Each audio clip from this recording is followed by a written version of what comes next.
Listen very carefully to this. You will learn something from it. This man was asked, out of all the religions in the world, what makes you feel so sure that Christianity is the only religion that presents to you the way of life? And this is what he answered.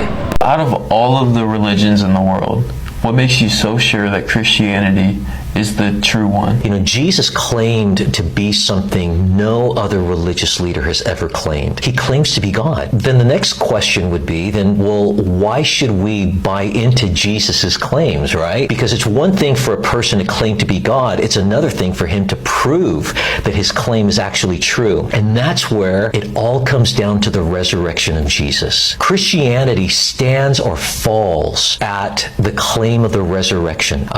Jesus's death on the cross, I mean, that's a historical fact. But the claim that he rose again from the dead, that's either true or false. And we believe that it's true. And I believe that the resurrection actually happened for three reasons. First, there are reliable eyewitnesses that testify that they've seen the Lord. In fact, we know historically that there are over 500 people who claim to have seen Jesus risen and alive after he had died and was buried. Secondly, not only reliable witnesses, but the process of elimination. Did you know that when you think about the resurrection, there's only a few things that are possibilities of what happened when they saw the empty tomb?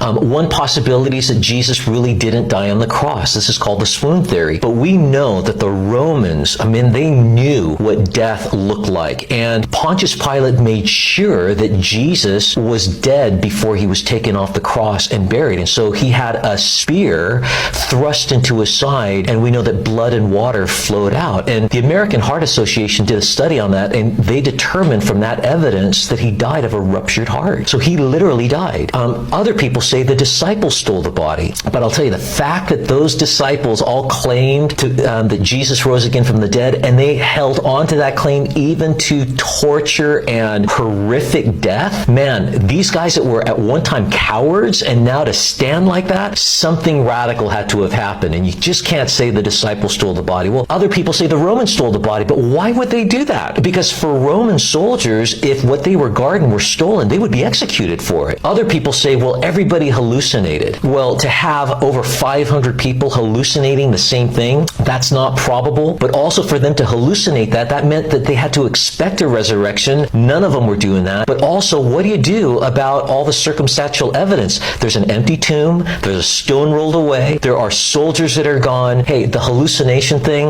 it doesn't fly. When you think about all those possibilities, there's still one more possibility, that Jesus really did rise again from the dead. And so it seems like from that process, that makes the most sense. And the third and final reason that I believe the resurrection happened is all the transformed lives.